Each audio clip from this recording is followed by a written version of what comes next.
Oo, mahirap lang kami at pangit ang bahay namin. Pero never kong kinahiya ang buhay ko.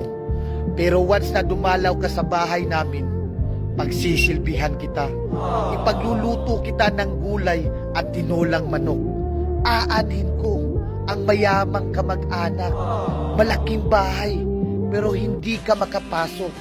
Pero once na dumalaw ka sa kanila, ikaw pa mismo ang magsisilbi. Gagawin kang tagahugas, linis ng bahay. Pero minsan, pag gusto mong humingi ng tulong, parang hindi ka nila kilala.